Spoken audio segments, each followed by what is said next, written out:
Welcome to Energy Stew. This is Peter Roth, your host. And I'd like to ask you, how are you dealing with the chaos in the world today? Are you okay about it? Likely not. And yet here we are in the middle of it, and we want to know more about it, understand it. Maybe there's hope. If we can understand it better, maybe we can solve it better. So to help us understand it better is the author of a study, of a special study that was done asking people about their feelings about all this.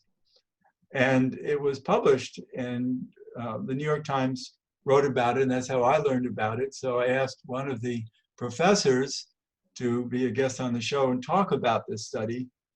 And he's from Temple University, Kevin Arceneaux. Kevin, Vin, actually, you like to be called, right? Yeah, that's my nickname, but I go by both. Okay. So we have a friendly audience. We'll call you Vin, if you don't mind.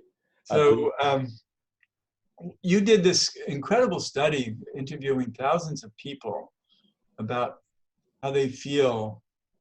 What are their base, maybe it's about their base instincts? Mm-hmm. Yeah, and I should plug here my co-authors, Michael Bang-Peterson and Matthias Amundsen, both at Aarhus University. So what I'm about to say is in all of my work. But yes, that's a university in Denmark. In Denmark, that's correct. Thank you for most people wouldn't have heard of it. Yeah, you're right. Exactly. And we interviewed at this point we've interviewed close to 8,000 people.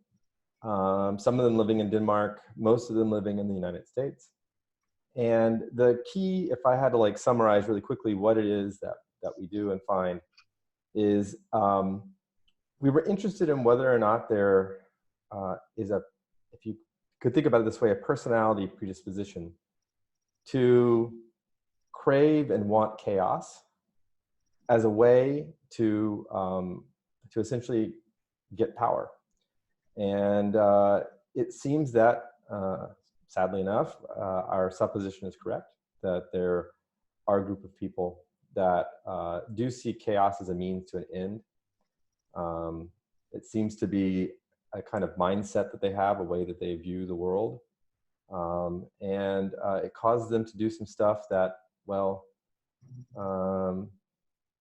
creates chaos. Right. So these people are sold on the opportunity that chaos creates the kind of change that they want. Yeah. And they don't care what it takes, because if they did, there wouldn't be chaos. It would be more strategic. That's right. But they don't have a strategy. Yeah, you could think about it that way. You could also think of it this way, is kind of messed up as it would be to think about it. But for them, chaos is the strategy. Maybe it's right.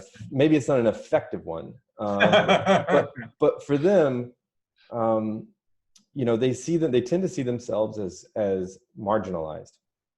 And we could talk about later about whether or not that's the case. But they see themselves this way, and for this group of individuals, they see chaos as a way to invert the power structure, so they can be on top of it. That's their hope. Right. So one of the quotes that you asked them about, or one of the answers they came up with, is a large percentage of these thousands of people, I don't remember the exact percentage, were willing for everything to burn down. Yes. Yes. So we asked a series of questions. One of them, this is how psychologists go about figuring out personality traits. They ask people to ask a series of questions. They ask people a series of questions. How much do you agree or disagree with a set of statements? And then you sum up all the responses, and you get a score, right? One could criticize that approach, but it's what we did. And one of the questions that you picked out there was the statement, along the lines of, when I think about all of our institutions, I can't help but to think, let them all burn. And we actually had close to 40% of the sample did not reject that statement, okay? Because the way in which you ask these questions is people can strongly agree, somewhat agree, neither agree or disagree, disagree or strongly disagree. And so that means only 60% of people either strongly disagreed or disagreed with that statement. And then the number is closer to 20% of folks who actually just outright agreed with it. So we found that to be a bit surprising. That might say more about our biases, but nonetheless, it's definitely intriguing. Well, right now we're also in a time not only of chaos, but of bad deeds, of all kinds of things happening in the world that harm others in ways that many of us are outraged. Mm-hmm. And we wonder, how can there be so many people? Well, then again, in World War II, we had, the Gestapo, and we had so many German soldiers willing to torture and kill people. And there's been research on how can you take normal people and turn them into ogres. And apparently many people are vulnerable to that. Yeah. And it's very sad that so many people can turn on each other and harm each other. And we had that, remember that country in Africa where one tribe was slicing up their neighbors who were— Yes, the Rwandan genocide. Yeah, and that was hard to believe, that you'd have a whole population willing to destroy people violently. That's right. And so you never know where it's going to pop up. And here, Trump is suggesting that there can be a civil war if he's not reelected. And then you think, well, wait a minute, what does that mean? What are people going to do to each other if we have a civil war? And it might be worse than we think. Mm-hmm. I think that's right. And we're not, I'm not an historian, and neither are Michael and Matthias, but it's difficult not to sort of see that parallels with the rest of history, that when you sort of view it through this lens, I hate to say it, but it's a bit of a depressing take that we've come up with. But it's that, there are people who use chaos as a way to achieve their ends. And that's not a new thing. That's not a new phenomenon. What I do believe has happened over the past, since World War II, I think there was an establishment in Western democracies of a type of calm, a type of established order. And as we progress in time, it sort of makes sense. I think it's just the entropy of time, of history, that people become unhappy with that established order. And it need not even, and one of the most interesting things I think we find in our paper is that it doesn't seem to be ideological. So it's not like this is all coming from the left or coming from the right. People both on the left and right are unhappy with the established order. And among those individuals, there are folks who say, well, you know what? Let's just burn it all down. And, on the one hand, you might see that as a positive outcome, right? If you think that the established order to come out of that is more utopian, right? So you could imagine an idealistic way to see this. Unfortunately, this isn't just idealists saying, yeah, let's just scrap everything and start something new and better. There are a group of people who say, let's do this so I can gain, or my group can gain more power. And one of the things that worries me the most in politics today, not just the United States, but beyond, it's that there are these movements of groups that seem to be sowing seeds of doubt and mistrust simply because they themselves want to be the dominant force in that society. And you mentioned Trump. I think I have grave concerns that is in some ways what he's interested, whether he would put it in these terms or not, but that is part of the way in which he approaches the world is. Yeah, I once knew a guy who I worked with. He was a very powerful man in New York, and we can mention him, Fred LeBeau, and he would tell me, I create chaos because I'm smarter than everybody who is in chaos, so it allows me to control things better. Yep. Yep. And maybe Trump feels that way too, is that, yeah, he's going to break all the rules, throw everything into chaos, but he knows what he's doing. He thinks he knows what he's doing. Exactly. And I think what you can sort of see is that that's very destabilizing for democratic systems, right? Because they are premised on a notion that there are a set of norms that sort of bind how people behave. And I think, we could have a reasonable discussion about whether or not those things benefit a privileged few, and whether or not there should be, whether or not those things should be upset. But I would assert that there's a limit, right? That at the end of the day, for a society to function, there have to be a set of operating rules about how people engage with one another. Yeah, we need to have an honorable society. And what is honorable? I mean, honorable is goodness. And I think a lot about evolution, and the three tenets of evolution are truth, beauty, and goodness. And we really need to embody all of that to move forward. But we're talking about higher truths, let's say, not political truths, because they're debatable. I completely agree with you. And so we're moving forward to a time that the evolutionaries call an integral society. And we've come from a time where we've been recently through a green, these different eras in time had different colors. And we've been recently through the green period, which was too idealistic and destroyed itself only because it wanted everybody to win everything all the time.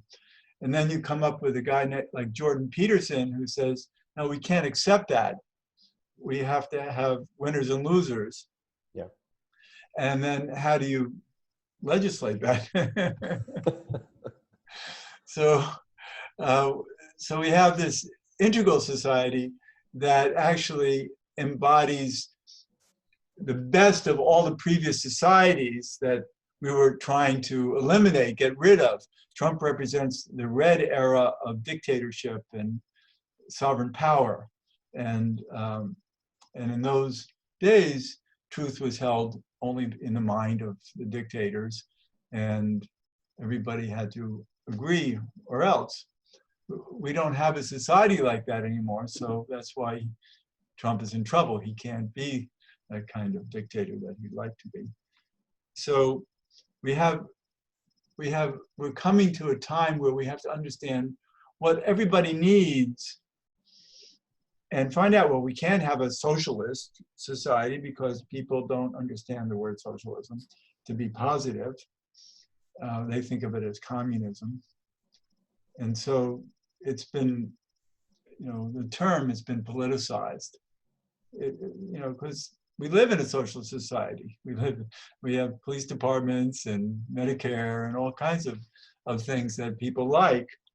So why would they not like other things that they could end up liking? But they don't want it because it's called socialist.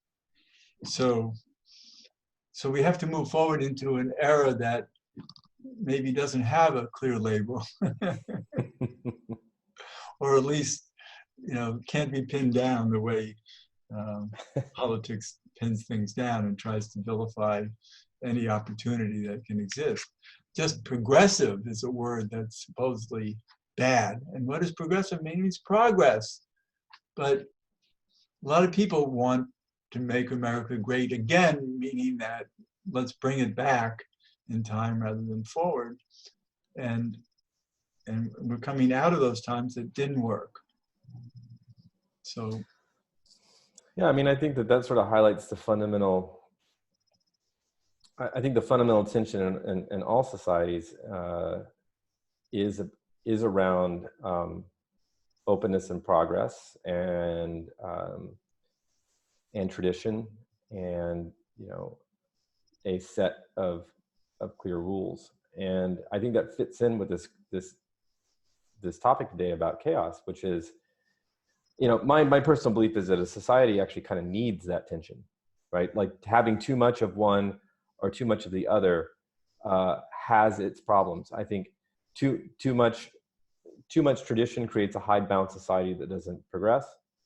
But a society that says, hey, there are no rules, everything's open, well, that's going to breed chaos, and it's going to make it difficult, I think, at the end of the day, for there to be progress. right. So, I think the sort of happy theory was, democracies are a way to sort of allow this tension to sort of exist and often bust out in the open and ugly ways, but nonetheless, as long as people are open for compromise, you can reach. Well, we have to have an enlightened society, and we don't have that.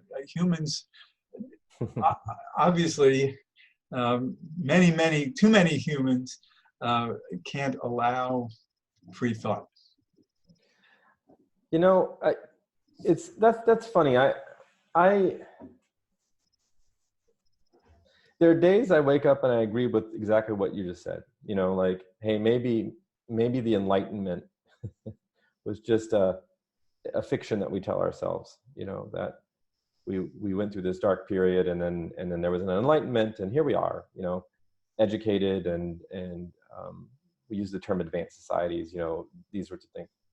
But perhaps it's just an illusion. I hope not. On other days, I wake up and I think, humans do have a capacity for reasoning and what I call reflection. And it's not just me, but there are philosophers and psychologists who think of reflection as the ability to second guess ourselves, and the values and tenets we hold dear, to say, sometimes I have to reflect on these and challenge them. Well, let's call it wisdom. Yes, and it goes by many different. Right, but how many people have that capacity? That's the question. I think that's the open question. And so, a few years back, published a book with my colleague Ryan Vanderwielen, where we tried to tackle this question, but in a very narrow way, being social scientists. And our conclusion from this, you could see it in a glass half empty or glass half full way, depending upon whether you're an optimist or a pessimist. But essentially, there are a healthy percentage of people that appear that they can engage in this kind of second guessing themselves, but it's not a majority. That's the problem. It's not a majority. Right. And so the pessimistic take is that's the problem. How can a democracy function if that's not the case? I guess you have to learn to speak to those people. Well, that's the more optimistic take, is how a democracy or how any political society or set of institutions is structured can either ask more or less of the body politic in terms of how much how much do you want them to push against their instincts. And I think democracy is a difficult form of government. It does ask a lot of people. And when I think it works well is when you have, and we're not the first people to say this, you could go back to the framers of the Constitution, that you do need an educational system that's premised on getting people to see the set of norms that society needs to be based on and live by. And more Why is importantly, education? Why is education? yeah, exactly. And then more than that, you need a set of the people who are in power, who gain power, are willing to live by those rules. Right. And I think we need strong people in power who can live by those rules, who want an enlightened society and want to have communication, discussion, an open forum so we can come to better solutions. And I think that's true for everything in our world right now. That's right. And I think that, the big question for me, and this is when sometimes I'm an optimist and sometimes I'm a pessimist, is, who makes people in power play by a set of rules, right? The Enlightenment, the idea behind Enlightenment was, okay, we're all going to agree on the notion that a set of values are the best ones to live by. And those would be, using science as a pursuit of knowledge, having freedom be a fundamental aspect and right of human beings. And when you couple those things together, right, you have, you live in a society where there's some agreed upon set of rules about who the trusted sources are. Right. And right now, what I would say is that in a lot of ways, that was always an ideal. There's always been a faction of society that says, we reject that. I think that's the problem going forward, is you can have a lot of good-willed people, but they're oppressed by people who want to make everything wrong. Yeah, and that's from our perspective. I think if we were interviewing them, they would say, well, you guys are the ones that have it wrong. Right, but we're talking about a just society, that we're looking to, to have a collective understanding rather than a tribal understanding. Yeah. And right now we're all being pushed tribally, and we have to come back to a collective view. But I think the collective view means that we understand when people are trying to make trouble, whether they're helpful towards our goals or just want to make everything burn down. Yeah, and that's exactly right. Yeah. So, so we need to have. Maybe it really takes extreme struggle to clear the air. It's like after 9/11, there was so much heartfulness around among everybody, because we knew we needed each other more than ever. That's right. And sometimes it takes that to wake people up, and hopefully for a long-lasting time. That's right. And now we find ourselves sort of back in this very, at least if we're talking about politics, a very polarized environment, and that does push people in a direction of tribalism, even people who want the opposite. And right, but to protect themselves, they go to their tribe rather than think collectively. And so that creates, does it? I guess my question would be, does that create sort of a downward spiral, and if so, is there an off ramp? Well, yeah, maybe the time we're in right now is the time we need to be in. To just be frustrated enough to try new things.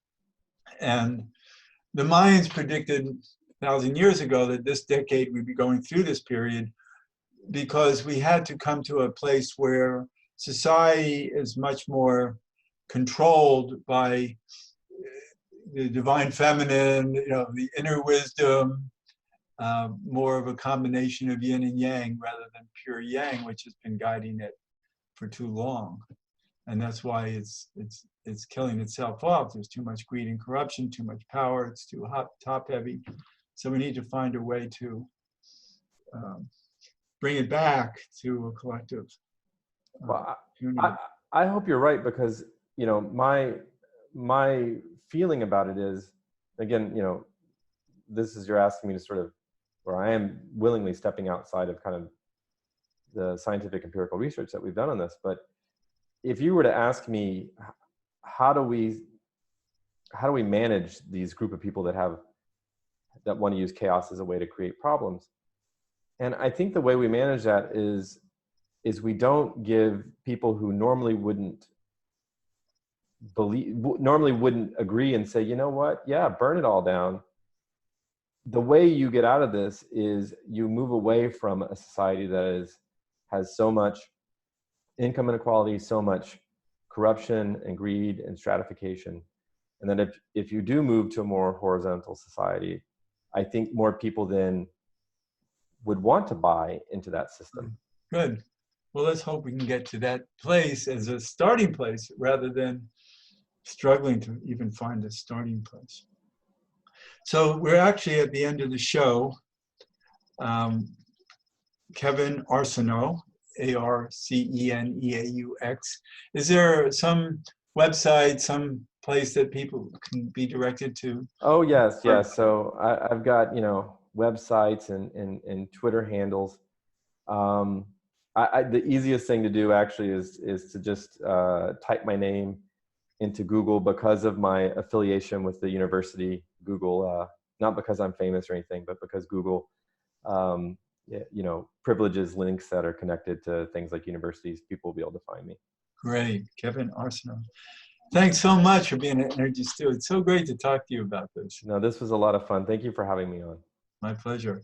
And this is Peter Roth, your host of Energy Stew at prn.fm. I can be reached at peter@heartriver, HEART river.org. I'd love to hear from you, and thanks so much for listening.